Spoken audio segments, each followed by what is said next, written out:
Sí, després us la donem, sí. Us ho donarem i us l'enviarem també per correu electrònic.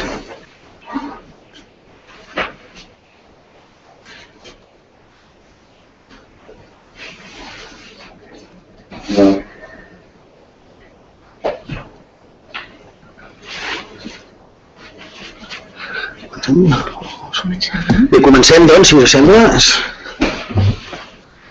Bé, bon dia i gràcies per la vostra assistència. Soc Xavier Massó, el secretari general de PPCPS, i avui el que volíem és presentar-vos, en principi, la campanya que hem estat duent a terme l'últim mes i mig, 2 mesos, de recollida d'adhesions de cara a exercir el dret de petició davant del president de la Generalitat, perquè com és un decret es tracta del president de la Generalitat, demanant que es retiri el decret de plantilles, que es derogui, en aquest cas, l'anomenat decret de plantilles, que en realitat després li hem posat un altre nom.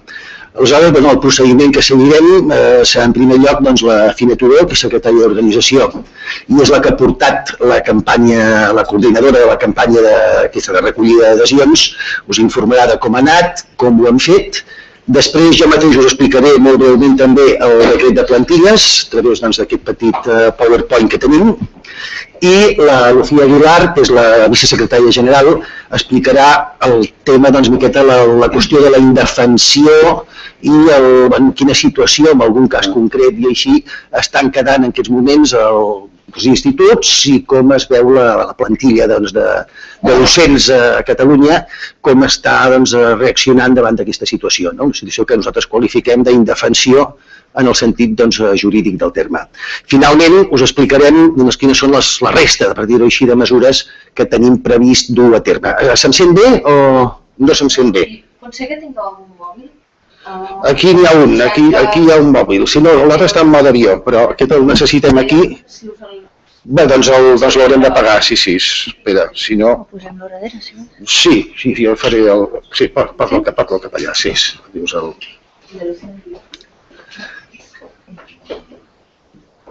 Provem ara a veure si se sent. Sí, a veure, em sentiu millor ara? Sí, no? Doncs devia ser el mòbil que interferia, efectivament. Bé, doncs, si us sembla, us deixo la paraula a la Fina, que us explicarà el que en realitat és la part important d'avui, que és que tenim més de 9.000 professors que han signat el dret, la petició al president per retirar el decret. Després també explicarem el per què. Endavant, Fina. Sí, ens posem al centre, el millor. Vinga, a veure.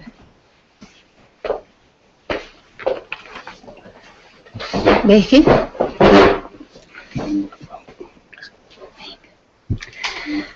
Bon dia. A veure, PPCPS, des del moment en què vam tenir notícia de l'esborrany del decret que es va anomenar en aquell moment decret de plantilles i provisió de llocs de treball, el primer que vam fer és estudiar-lo de manera exhaustiva i veure davant de què estàvem.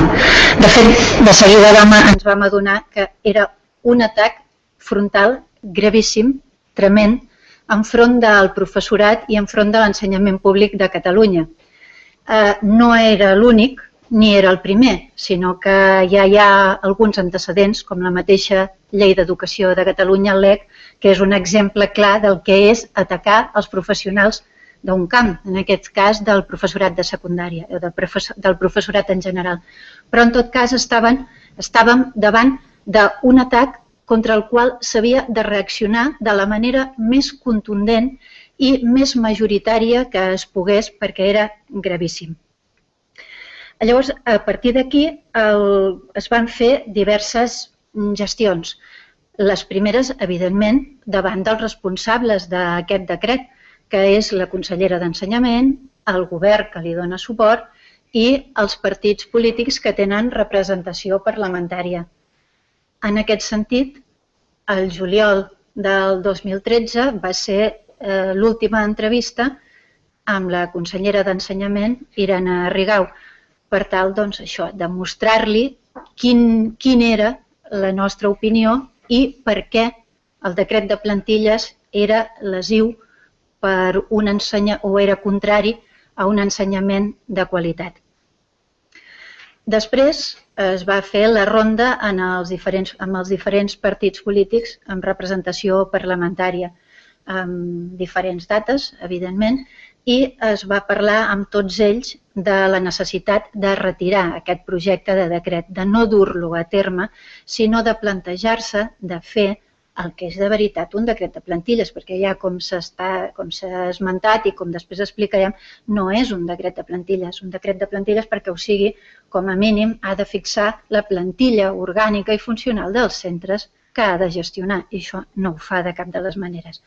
Bé, per tant, la qüestió era que es retirés el decret de plantilles i es comencés a parlar amb el professorat, amb els responsables de dur a terme la funció d'ensenyar en aquest país, què s'havia de fer per tirar endavant un projecte, un decret de plantilles.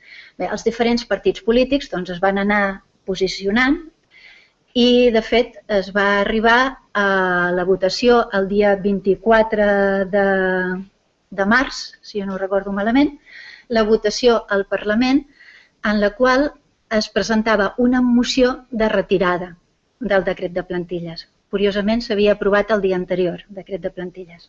No, per tant, és el 25 s'aprova el decret i el 26 es vota la moció. Els resultats d'aquesta votació són clars. 68 vots a favor de mantenir el decret, només recolzat pels partits Convergència i Unió i Esquerra Republicana, que són els que donen suport al govern, i 63, és a dir, tota la resta de partits a favor de retirar el decret de plantilles, de derogar-lo ja en aquest cas. Bé, de fet, a banda dels contactes amb les institucions, amb els representants polítics, nosaltres teníem clar des del primer moment que el que s'havia de fer és copsar l'opinió dels nostres companys, del professorat. SPEC-SPS està en el sector del professorat de secundària i és aquí on hem actuat. I ja des de l'octubre del 2013 es va dur a terme una campanya arreu de Catalunya, arreu de tots els instituts públics de Catalunya, per tal d'informar al professorat, als nostres companys, de quines eren les motivacions per rebutjar de ple el decret de plantilles. Aquesta informació va ser entesa al moment pels nostres companys, els quals es van prendre la molèstia també en moltes ocasions de llegir-se el que era en aquell moment el projecte de decret de plantilles i opinar sobre aquest. I la coincidència va ser unànime, va ser tremenda, va ser molt gran en concloure que el decret de plantilles el que feia és transportar-nos en una època en la qual molt de nosaltres ja ni recordàvem, perquè era predemocràtica. I, per tant, era impossible que recordéssim. Ens situàvem en un context en què els criteris per proveir el personal de secundària, que són els propis de la funció pública, de mèrit, d'igualtat, de publicitat, desapareixien a favor d'altres criteris com poden ser l'amiguisme, l'afinitat partidista, etc. Però en tot cas no motius objectius. Bé, per tant, vam començar des de l'octubre a informar i a recollir peticions, perquè del que es tractava és de fer arribar el rebuig contra el decret a bon port, fer-lo arribar en aquest cas al president de la Generalitat, en forma de petició en el primer moment perquè es retirés el projecte i actualment ja perquè es derogui el decret de plantilles, que jo l'anomenaré decret de plantilles perquè és el que popularment se'l coneix. Es tractava de recollir sol·licituds, i així ho vam fer, peticions, perquè es retirés el projecte de decret de plantilles. Això va culminar el divendres passat, dia 25 d'abril, en què vam registrar a Presidència de la Generalitat vora 10.000 signatures, vora 10.000 peticions de professorat de secundària, evidentment amb noms, cognoms, DNI i signatura, en la qual se li exigeix al president de la Generalitat que recapaciti sobre aquest decret de plantilles i es derogui. Perquè lluny de ser alguna cosa positiva per l'ensenyament de Catalunya és tot el contrari. Estem convençuts perquè hem estudiat el decret, que serà molt lesiu per la qualitat de l'ensenyament públic a Catalunya. A més, conculca els drets de qualsevol treballador. El deixa en una situació d'indefensió absoluta i, a més, nosaltres temem que si això no hi posen remei, es judicialitzarà moltíssim la vida dels instituts. Insisteixo en la quantitat perquè és molt important. Vora 10.000 signatures de professors de secundària, tots ells en actiu, que s'han llegit el projecte i diuen que aquest decret és nefast, és lesiu tant pels interessos professionals i laborals del professorat com per la qualitat de l'ensenyament del nostre país, de Catalunya. La contundència del nombre és evident. Per tant, nosaltres entenem que el receptor, el president de la Generalitat, tenint en compte que vivim en un país de l'Europa occidental on preval el sistema democràtic de gestió, això ho tindrà en compte. I si es té en compte, l'única conclusió segura és que s'ho replantegin i es derogui el decret de plantilles i es comenci de cap i de nou a gestionar el que ha de ser l'ensenyament d'aquest país. Tornem a canviar.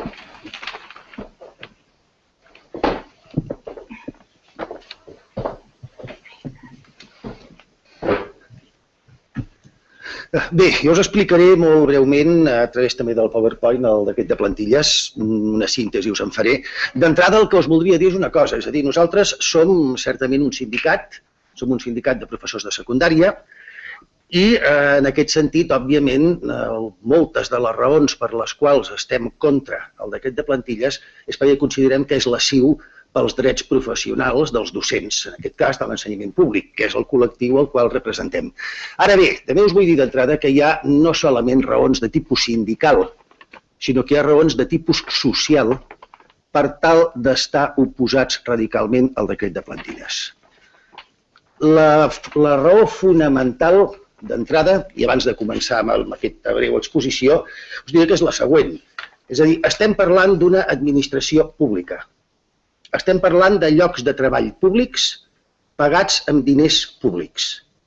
Nosaltres entenem que el mecanisme d'adjudicació i de provisió dels llocs de treball públics pagats amb diners públics no poden ser arbitraris.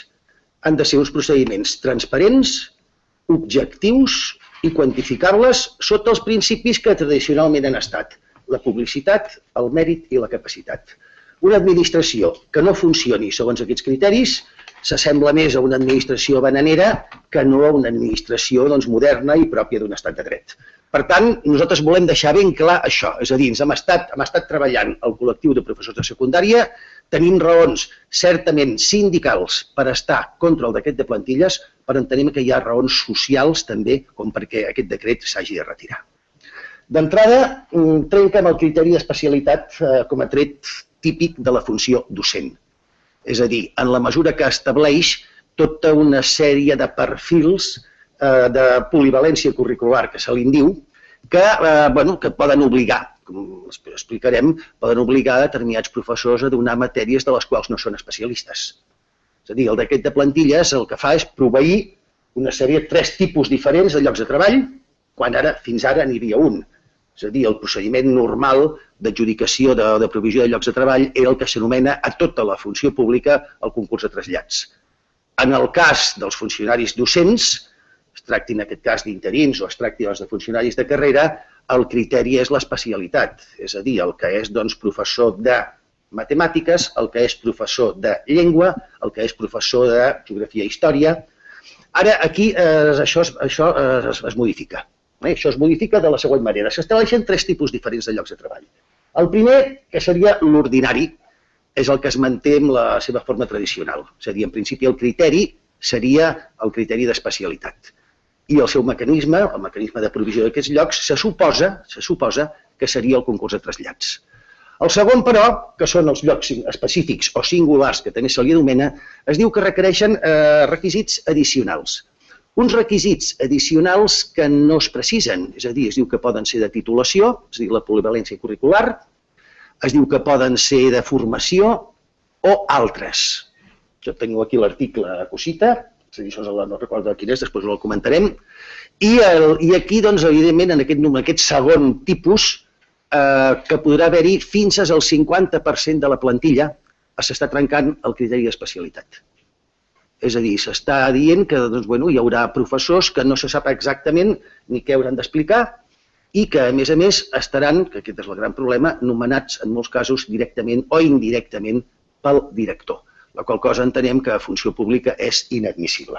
Hi ha, finalment, un tercer tipus, que és el que se'n diu de responsabilitat especial, que aniria absolutament enfocat de cara a personal de l'equip directiu o es diu també, en algun moment, funcions de suport a direcció.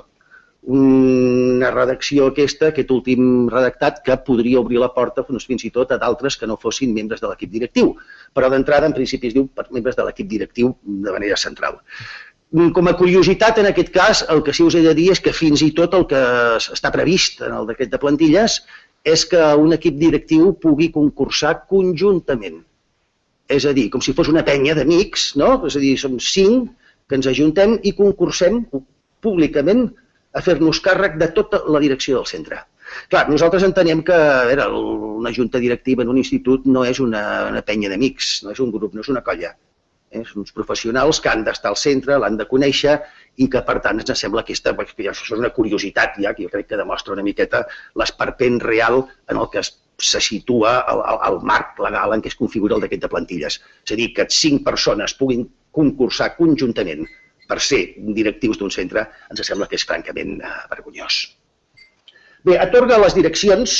Realment, a veure, el decret de plantilles el que fa és convertir els instituts, les escoles de primària també, i els centres educatius públics de Catalunya en una mena de subcontractacions en les quals l'administració cedeix al director la majoria de potestats que fins ara corresponien a l'administració. I els la cedeix a partir de deixar-li fer el que vulgui. És a dir, el decret de plantilles, en el fons, el que està dient és la normativa és el director. I el que digui el director, recíprocament, és normativa. La potestat d'establir requisits addicionals necessaris per optar al lloc de treball. Són els articles 1 i 2 on se defineixen aquests 3 tipus que us he dit abans, és a dir, el general, l'específic o singular i el d'especial responsabilitat. I també té la capacitat de proposar el personal que ocuparà aquests llocs de treball a partir d'una entrevista. Aquesta entrevista és el 40% del total de l'avaluació. És a dir, si poso un exemple pràctic, perquè el gran problema d'aquest decret de plantilles és que moltes de les coses que avui en dia a l'administració estarien considerades il·legals i prevaricació queden en un àmbit absolutament impossible d'acusar o impossible d'actuar. M'explico.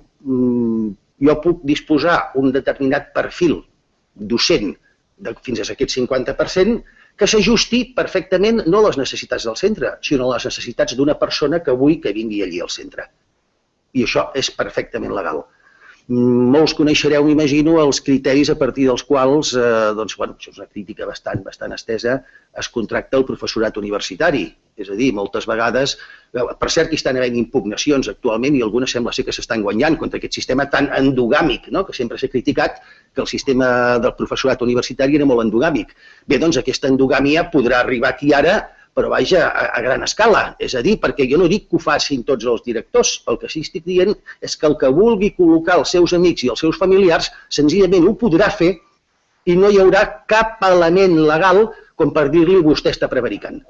Perquè els criteris no són criteris objectius, ni a l'hora de definir aquests requisits addicionals, ni a l'hora de decidir qui ocuparà aquesta plaça, la qual cosa fa, evidentment, pensar que és molt possible que en molts casos aquests requisits addicionals estiguin pensats ja prèviament per una o unes determinades persones. El decret de plantilles diem que... Un moment, que això s'ha...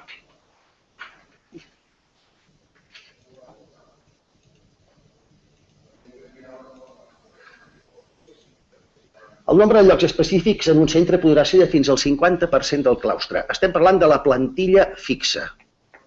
És a dir, la meitat de la plantilla fixa d'un institut pot haver estat nomenada directament o indirectament pel director. Llevat de casos excepcionals en què es podrà superar aquesta proporció. Instituts que es diria que estiguin en una situació que es consideri, tampoc es determina ni s'especifica exactament quines han de ser aquestes condicions, però podrà ser fins i tot superior. I això significa que el director podrà haver nomenat directament, com acabo de dir, fins al 50% de la plantilla fixa d'un institut, i pel que fa als llocs de treballs provisionals, el que tenim és senzillament el nomenament directe, és a dir, el cortijo, aquest és el cartell que hem estat difonent pels instituts des de ja fa un cert temps, des de començaments d'aquest curs, en el qual els llocs de treball provisionals s'adjudicaran com les típiques pel·lícules aquelles dels anys 50, la plaça del poble, el capataz, tu i tu, perquè em caieu bé, entreu, i tu no entres perquè no em caus bé. És a dir, això podrà ser així. Insisteixo, no estic dient que tots els directors vagin a fer això. El que sí estic dient és que aquell qui ho vulgui fer ho podrà fer i ho estarà fent dins de la llei, la qual cosa certament sembla absolutament aberrant. Penseu que, nosaltres, i moltes de les coses que s'han dit a favor del decret de plantilles, per exemple, és que, home, hi ha d'haver algun criteri de selecció, perquè és que si només és l'antiguitat, per exemple, en el cas de substitucions o interinatges, home, pensem en un altre criteri, però el criteri ha de ser objectiu. És a dir, nosaltres no estem dient que els criteris en els barems de mèrits que hi ha en aquests moments siguin perfectes. Res no és perfecte. Ara, el que sí estem dient és que així s'està empitjorant, perquè passem d'un procediment que en definitiva és quantificable a un que no ho és, a un que és de l'elecció serà estrictament subjectiva per part del director, tant pel que fa a personal interí, com pel que fa a personal substitut, com pel que fa a tot el personal funcionari de qüestions de comissions de serveis, expectatives, etc. El director podrà proposar la no continuïtat en el centre a partir de que no s'ajusta el perfil. Bé, a quin perfil no s'ajusta? És a dir, si és professor de matemàtiques, està explicant malament matemàtiques? És aquest un criteri? Perquè si és un criteri ho ha de definir com a mínim una comissió de professors de matemàtiques, no el director, que potser és de llatí, per exemple. Altres aspectes que té el decret de plantilles.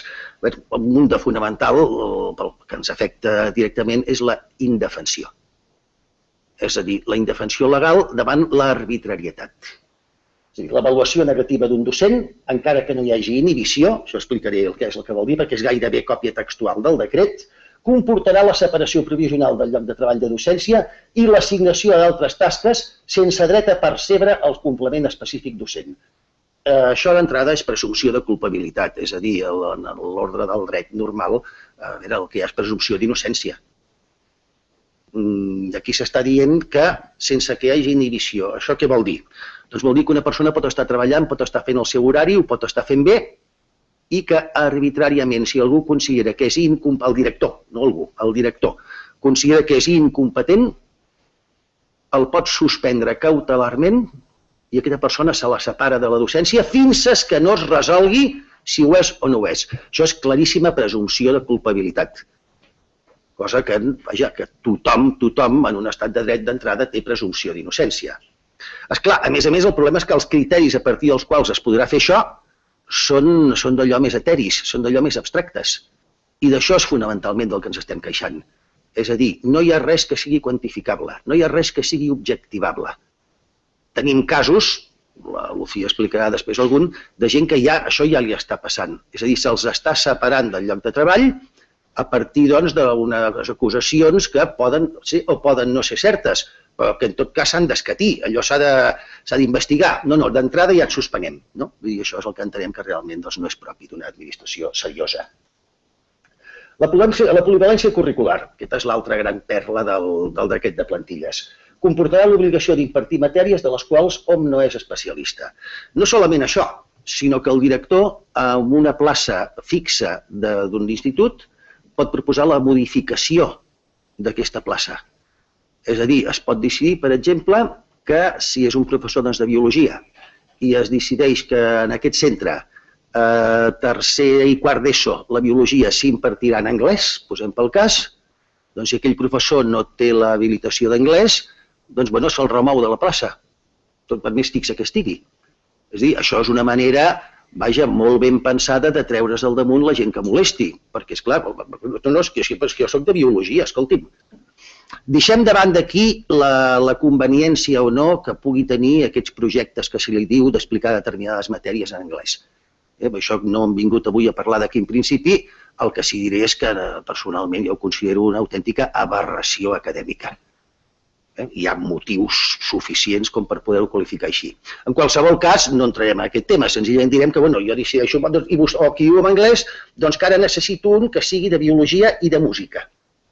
Aquesta plaça que vostè té, o que està vostè ocupant, que és de biologia i geologia, doncs a partir d'ara també ha de saber música, perquè amb el projecte educatiu de centre he decidit que en un determinat moment hauran de fer la música, jo què sé, de la naturalesa. Bé, doncs aquella persona ja resulta que ja no és apta per a aquell lloc de treball. Clar, això entenem que promou l'arbitrarietat més absoluta.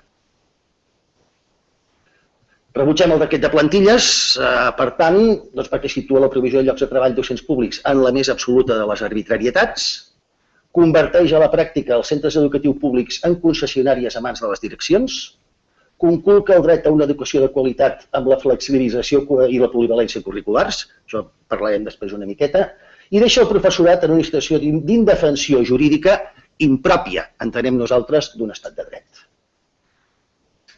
A l'administració pública, com he dit al començament, nosaltres entenem que són llocs de treball públics pagats amb diner públic, i això fa que el mecanisme de provisió d'aquests llocs de treball no pugui ser el mateix que sigui en una empresa privada.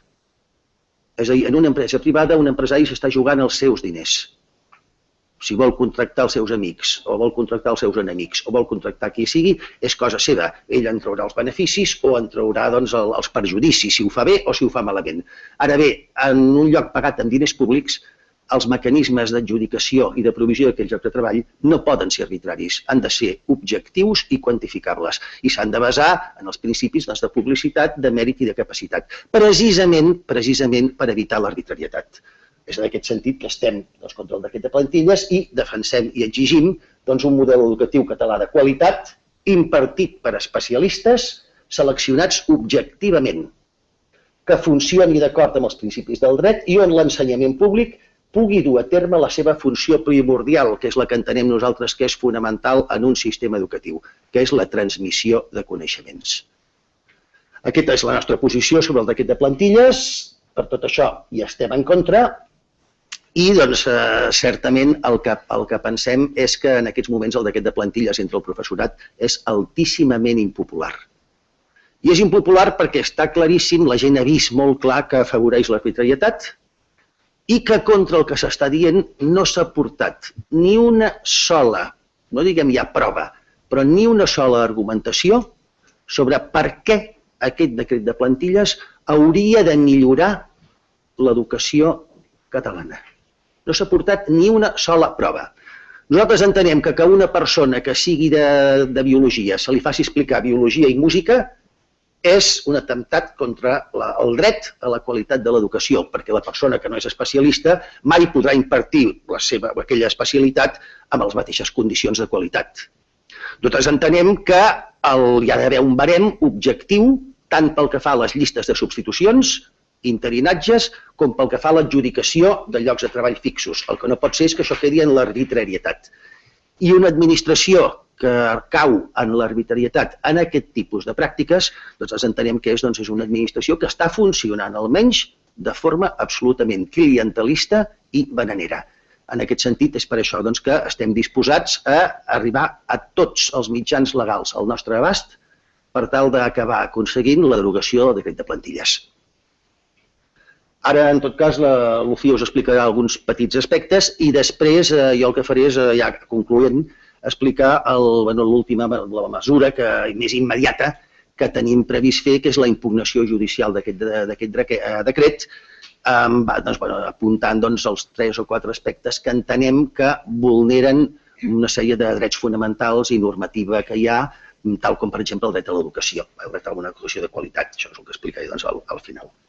Lucía. O sigui que si seus aquí...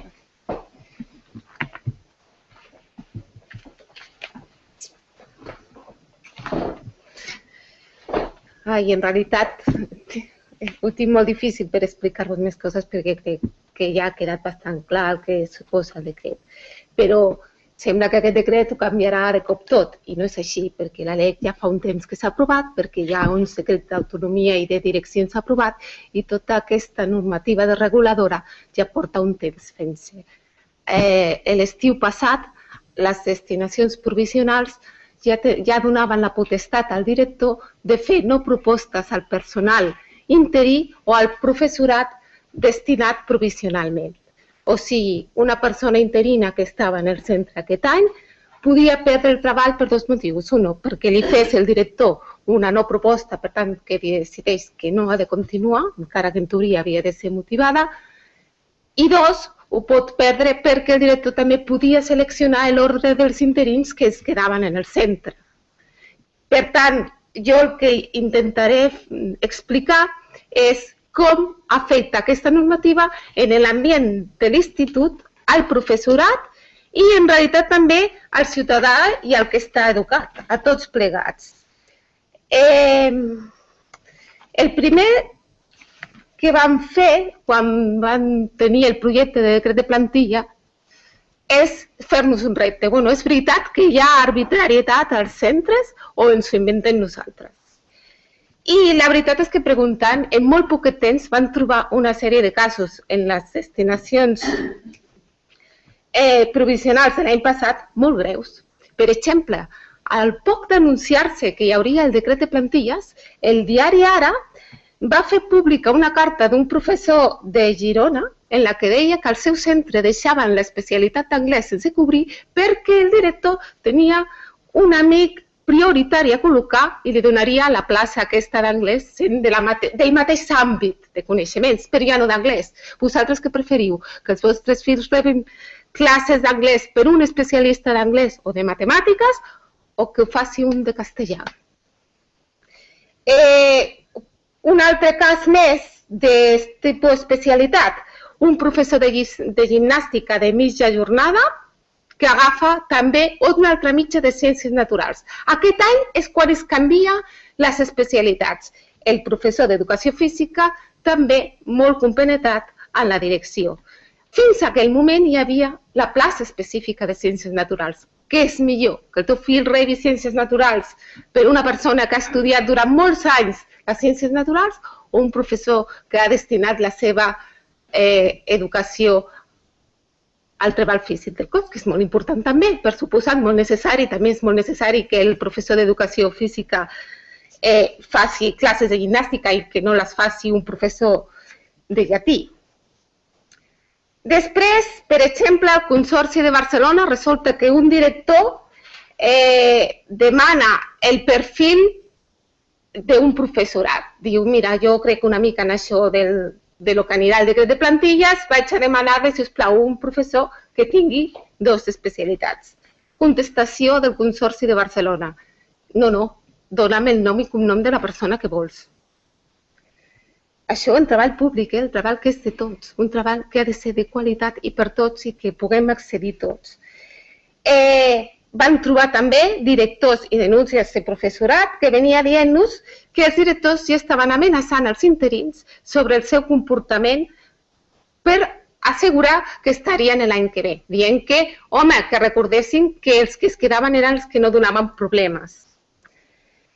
El cas més greu,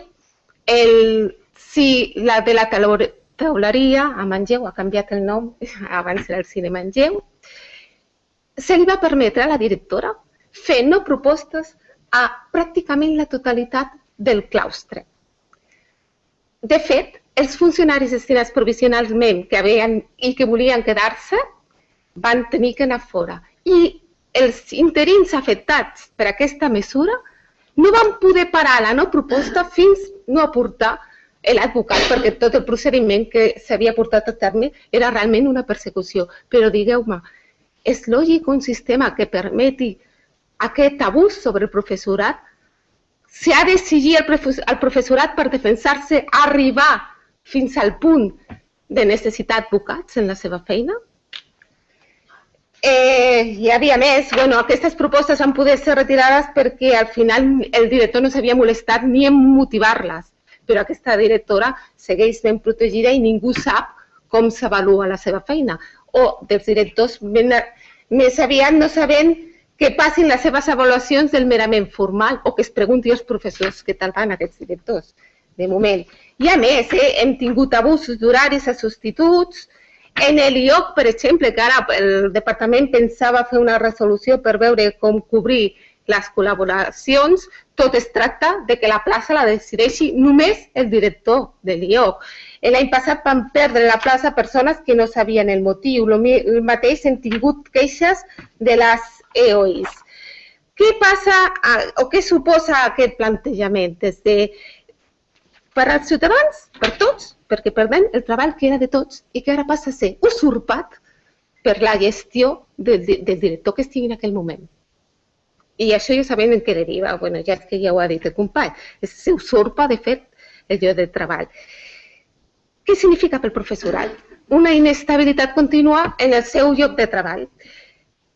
I quan comença la carrera professional, que és en realitat el que es carrega, passa una cosa. Pots tu acceptar o pots prendre't en sèrio una carrera professional de la docència sabent que el teu lloc de treball estarà contínuament depenent de caure bé a unes eleccions i d'entrevistes contínues? O sigui, ara heu de pensar que quan un accedeix a la docència, primer ha de fer molt de sacrifici, ha d'anar a acceptar la plaça a qualsevol lloc, recorreix tota Catalunya sense cap mena de dubte. Accepta, doncs home, sí, és veritat, l'últim que arriba sol quedar-se els pitjors grups, les pitjors matèries, etc. Però ho pot seguir fent això si per obtenir aquest lloc de treball ha de passar a contínues entrevistes? Li val la pena? Ho faries tu, a no ser que tinguessis ja la xarxa teva i sabessis que te donaran el lloc de treball?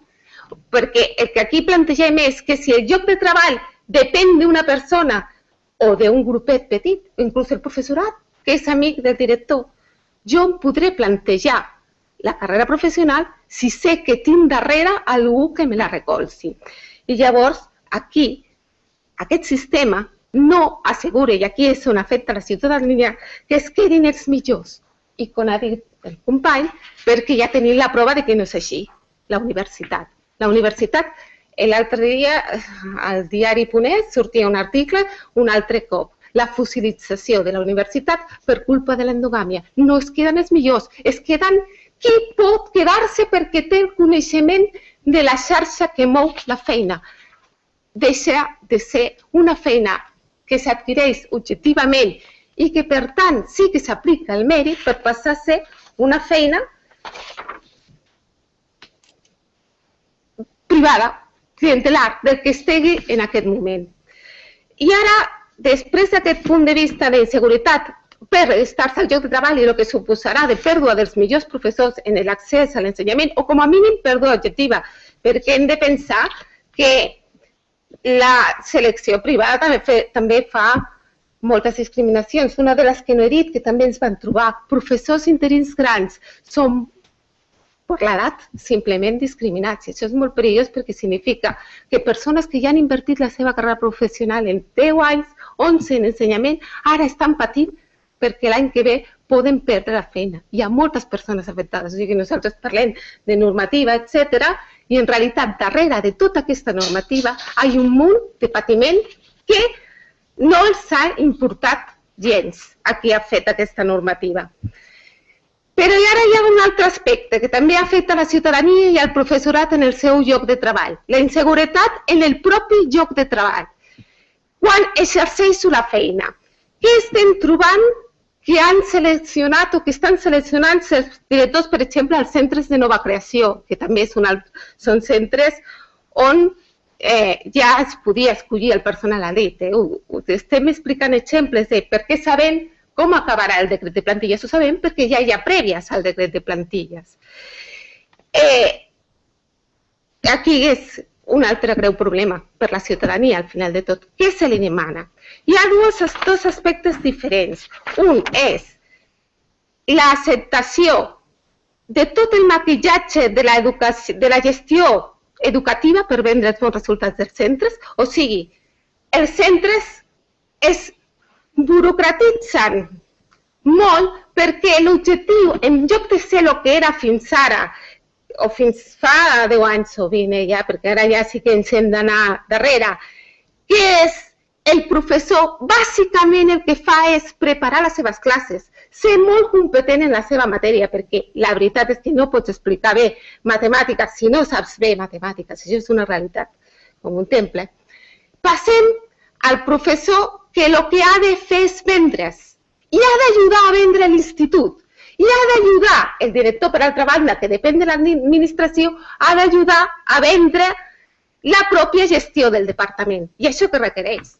Acceptar tota la burocràcia que li donin i l'ofegament de feina que això suposa sense cap mena de crítica i acceptar la pressió per l'aprovat general. O sigui, una de les coses que s'està venent més és que aprovis. Llavors, el professor que té una visió una mica més estricta o que li agrada més la disciplina, com que els alumnes ja saben el poder que tenen sobre aquest professor que està en equilibri, que no té el recolzament de ningú a l'hora de fer la seva feina, el que passa és que moltes vegades és el professor marginat. No se li dona temps ni tan sols a que l'alumne l'estimi, perquè solen acabar sent també els professors més estimats, als ser els que requereixen més esforç a l'alumne. I després, o sigui, hi ha aquesta part d'inseguretat en la burocràcia que també porta que el professorat no sàpiga en qualsevol moment si li demanaran tots els papers de cop i com que és impossible portar-los al dia o impossible haver-ho fet tal com diu la normativa, no saben si en algun moment el posaran l'avaluació negativa per qualsevol d'aquests papers, que no sé com explicar-vos, per exemple, les programacions. No sé, es fan una mica per fer, però ningú les acaba utilitzant tal qual, perquè són palabreria. No és el que... No poden recollir l'ànima de la classe realment. Llavors, tu pots dir, bueno, jo faig el que tothom, les programacions ja les tinc, però a la classe vaig adaptant-me i faig bé. O, compte, perquè llavors, si un dia el director no li agrades, el primer que et diran, i això ja està passant, també tenim casos, és porten les programacions, porten això, porten allò. Papers inútils, però que serviran perquè la consellera i perquè el director digui, oh, mira el centre que maco que tinc. Igual passaria en projectes. I després l'altre aspecte és de contingut per al futur de l'educació. Com que es demana l'acceptació crítica del projecte educatiu del centre, que és en això en el que es basa l'autonomia de centres, ens trobem que en el decret de plantilles el que se li demana al professorat és que en realitat no denunciï que s'estan fent experiments en l'escola pública vergonyosos i no avaluats de cap manera. Per exemple, s'està estenent les programacions per projectes, però sense que ningú avalua què significa realment el projecte i traient les hores lectives de les matèries troncals com català, matemàtiques, etc. Això en un centre, són casos que acabo de seguida. Per exemple, hem detectat algun director que ha considerat que la situació del seu centre és socioeconòmicament baixa i que hi ha coneixements que són massa difícils pels alumnes i que, per tant, no cal donar l'oportunitat a aquests alumnes d'adquirir aquests coneixements. I l'altre gran punt, el professorat, culpabilització del professorat davant les agressions dels alumnes. Estan seleccionant també que el professorat aparentment no tingui cap problema a classe. Aquí és l'altra gran indefensió que genera tota aquesta normativa. Al professorat ja no se li permet ni que denunciï les situacions aquestes. O se li combina que vagi a fer mediació en els alumnes agressors. El resultat és que el lloc de treball es converteix en insegur per contingut i insegur per l'accés i en l'estabilitat. perquè si te poden fer una avaluació negativa, imagineu-vos, tu tens la plaça definitiva en un lloc, ja tens família, tens fills, la tens aquí a Barcelona, te fan una avaluació negativa i et diuen, bueno, ja te trasllado a la zona. Sí, però la zona és Barcelona, et trasllado a Torelló, per exemple. Doncs t'han fastidiat molt, perquè ni la benzina pagues. Per tant, és inseguretat de contingut i inseguretat en l'accés i manteniment de la feina. I una altra cosa, el tema de la feina de qualitat és que un estat del benestar sense la pota d'una feina de qualitat no és un estat de benestar. A més d'educació, sanitat, es necessita treball de qualitat, que al fin i al cabo és el que més determina la nostra esperança de vida. I qualitat i salut. Ja està, ja potser m'he allargat, però era...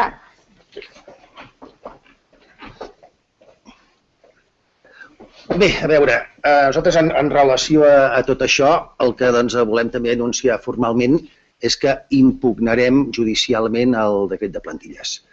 I l'impugnarem, mireu, en base a un principi fonamental, que és el que va sortir a l'última entrevista que vam tenir amb la consellera Rigau, el juliol. Quan li estàvem explicant coses de les que aquí us hem estat explicant a vosaltres, al final allà arriba un moment que ens diu, escolteu, però és que vosaltres sembla que tingueu una desconfiança innata en els directors. Em diuen, no, si fos així, sembla que el departament la tingui contra els professors, però és que no és que tinguem cap desconfiança innata. És que el dret i la llei el que estan precisament és per impedir que el qui té una determinada autoritat s'extralimiti. Una cosa és que el director hagi de manar o hagi de dirigir determinades coses, per això és director. Una altra molt diferent és que se li doni l'arbitrarietat absoluta d'estriar i que a partir d'aquí algú, evidentment, es pugui extralimitar. I això és el que la normativa ha d'impedir. Això és el que la normativa ha de penalitzar. Per això hi ha una sèrie de figures que se'n diu que si és prevaricació, per això s'han de retre comptes econòmics, perquè dius, home, si resulta que jo confio en tothom, doncs no cal que passin comptes als instituts, o no, clar que han de passar comptes, perquè jo no sé si algú decidirà quedar-s'ho i posar-s'ho a la butxaca. Doncs això és precisament el que nosaltres pretenem amb la nostra impugnació. És a dir, entrarem fonamentalment, els serveis jurídics, evidentment, ho faran des del punt de vista més tècnic, però quan a principi nosaltres el que entrarem és, en primer lloc, contra l'arbitrarietat, que entenem que està contra o que vulnera la llei de funció pública catalana i entenem que vulnera en el tema de l'especialitat el decret d'especialitats, que és el que defineix les característiques, les titulacions que es requereixen per impartir docència. I, òbviament, com ja he dit, l'arbitrarietat. És a dir, nosaltres no entenem que en un lloc de treball públic es pugui nomenar aleatòriament a qui a cadascú li sembli. En principi, aquests seran els dos principis, els dos eixos fonamentals. D'una banda, el tema de la polivalència curricular com a conculcadora del dret a una educació de qualitat i l'altra, la qüestió de l'arbitrarietat en el nomenament de llocs públics, de llocs de treball públics pagats amb diners públics. Aquests seran els dos eixos que entenem de veritat que el decret de plantilles vulnera bona part de normativa i drets bàsics i en aquest sentit és el que tenim intenció de fer. Si teniu alguna pregunta, alguna qüestió, doncs amb molt de gust us la respondrem. Això ho interposareu en el TCJ? Això és en el TCJ, que s'ha de presentar. Doncs a veure, els serveis jurídics estan treballant amb això, quan ho entrem i així us avisarem, però nosaltres, clar, és una demanda que és complexa. Vull dir, cal, en termes, una cosa és dir, en termes, diguem-ne, socials o en termes polítics, dir que anirem amb aquests dos eixos que he dit, més algun altre que pot sortir, i un altre allò és travar-ho des del punt de vista judicial, és a dir, no és fàcil. Penseu que el decret de plantilles ha estat gairebé 4 mesos al gabinet jurídic del Departament, o de la Generalitat més exactament, perquè és que ho veien, i al final si el van treure de pressa i corrents és perquè es van assabentar que hi havia la moció sobre el decret de plantilles al Parlament.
35 per una cosa d'aquestes, la qual cosa, doncs, a veure, nosaltres en tenim un gran èxit, per una raó molt simple.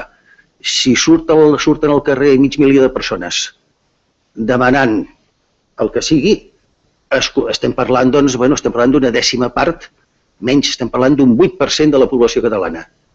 I és com si mig milió de persones al carrer imposen. Clar, el nostre col·lectiu és més petit, però estem parlant de més del 30%. És com quan se recullen iniciatives legislatives populars.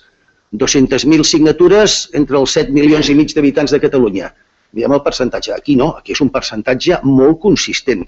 I que, a més, al llarg de la campanya hi ha hagut boicots de directors i coses d'aquestes. És a dir, que tampoc ha estat un camí de roses poder entrar a les sales de professors, tot i que tenim el dret legal, explicant i demanant, mirant aviam qui signa o qui no signa i coses d'aquestes. És a dir, els directors estan exercint cada vegada més, no tots ells, insisteixo, però molts d'ells estan exercint cada cop més el paper de guàrdia pretoriana.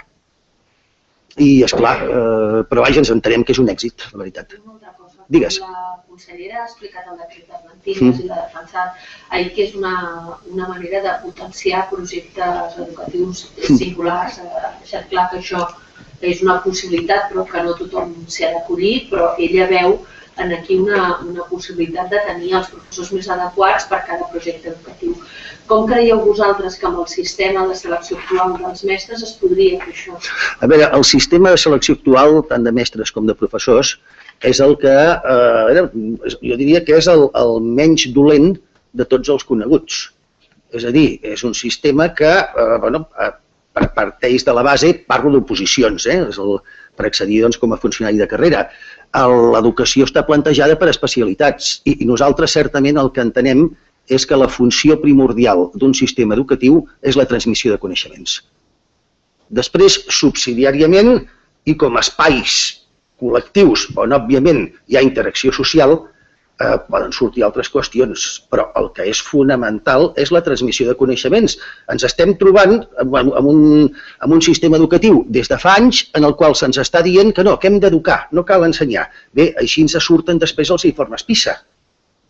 Així ens surten. I resulta que sembla que més aviat el que fem és reincidir contumaçment en el mateix. Doncs no, singularitat. A veure, la singularitat d'un projecte educatiu és aconseguir que els alumnes que hi ha allí assoleixin els continguts mínims per poder-se treure amb un mínim de dignitat la secundària obligatòria, el batxillerat o la formació professional. Parlo de secundària. Si li regalo el títol i no sap fer, per tant, clar, l'home un canuto l'estic estafant. Penseu que en aquests moments tenim un 30% reconegut de fracàs escolar, però penseu que hi ha un 27%,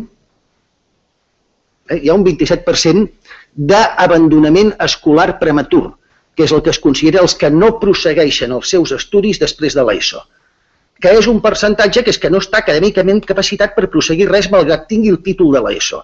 La xifra que ens surt, si sumem això, és esfereïdora. Estem parlant d'un 57% de fracàs escolar real en aquest país.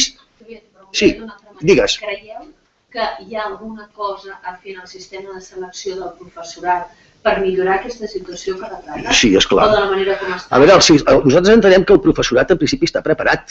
Ara, el sistema de selecció és per oposicions, el funcionari de carrera, i el que les guanya és el que ho fa millor. És a dir, si s'han de canviar els programes o els continguts, potser sí que s'han de canviar alguns. Ara, sempre el que es presenti ho ha de saber. I amb un sistema d'oposicions, amb un sistema d'examen, doncs és publicitat, les oposicions són públiques, mèrit, hi ha uns requisits, s'ha de tenir una titulació, no es pot presentar algú com que només té l'ESO, no es pot presentar a ser mestre o professor de secundària, i capacitat, la capacitat s'acredita en una prova en la qual el que ho fa millor és el que les guanya. Si s'han de canviar els continguts, home, en alguns casos, matèries potser s'han d'actualitzar, no et diria que no, però és un altre tema. Jo entenc que el sistema, en principi, aquest sistema no és dolent. Pel que fa a substitucions i interinatges, estaríem disposats a parlar d'un canvi de criteri si és que se'ns diu, home, és que l'antiguitat no és un criteri. Bé, doncs, escolti, potser no, o potser és un criteri però que ha d'estar no ha de comptar tant, i ha de comptar més la mitjana acadèmica, per exemple. És a dir, pel que fa al professorat, et respondré. O sigui, hi ha una cosa fonamental. El professorat ha d'estar preparat acadèmicament.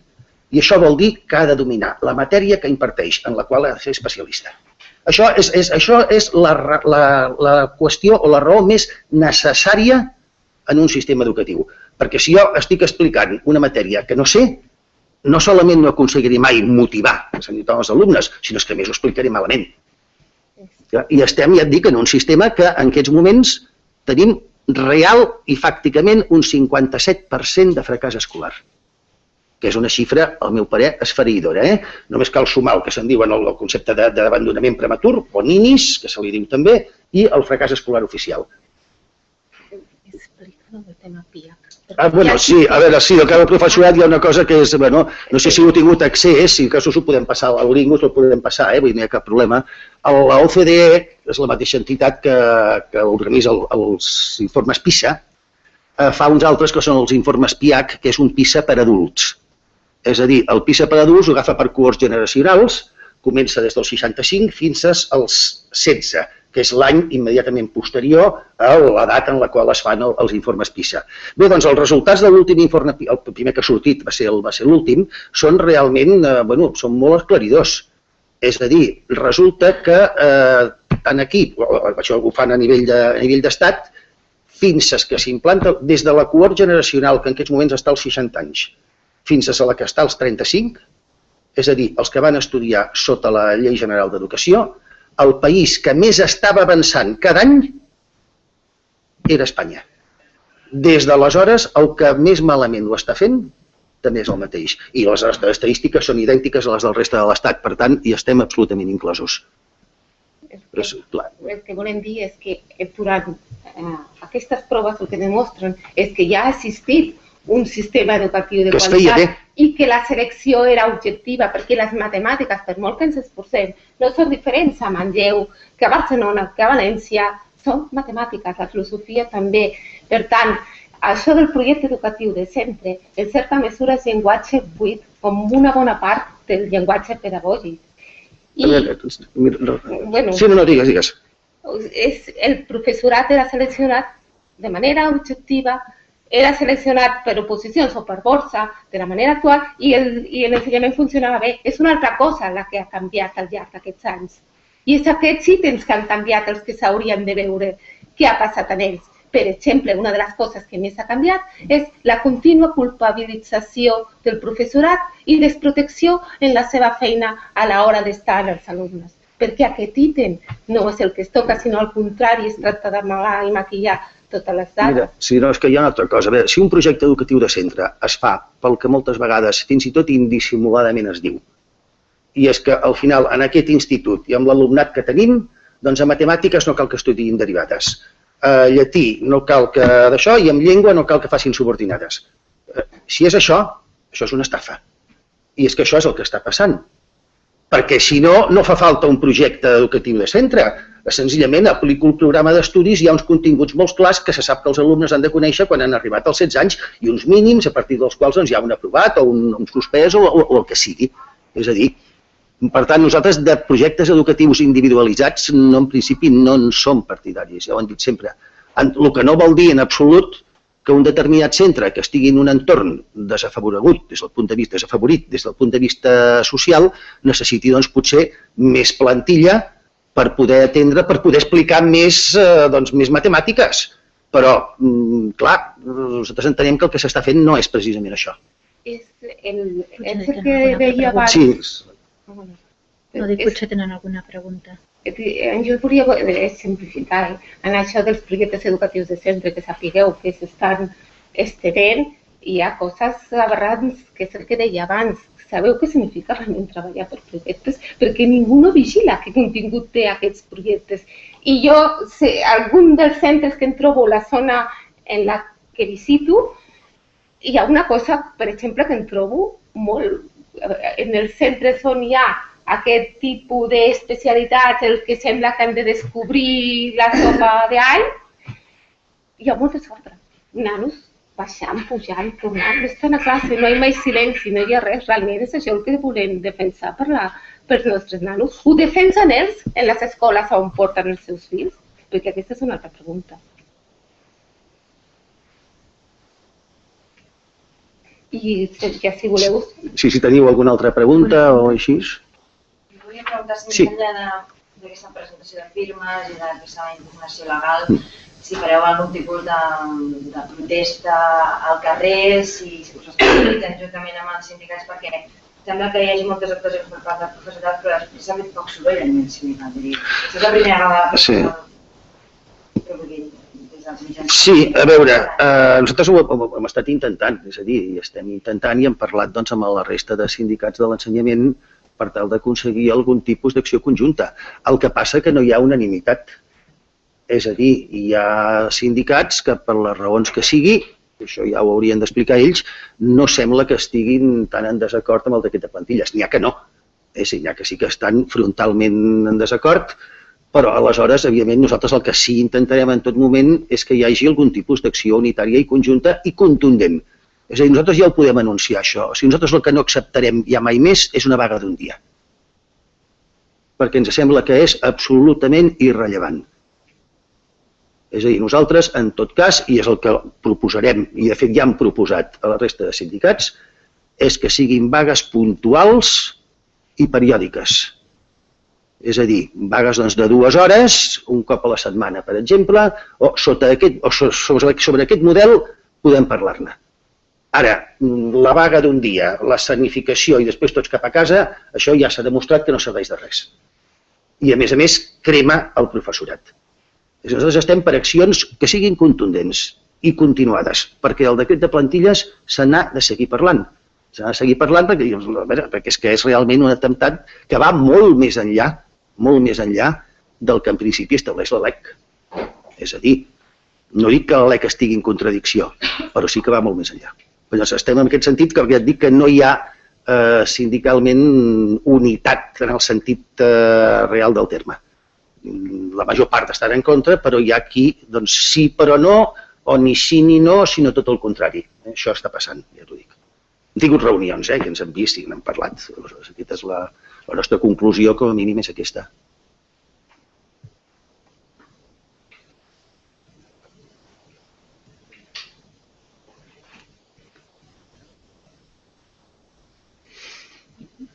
Una cosa més? Doncs moltes gràcies.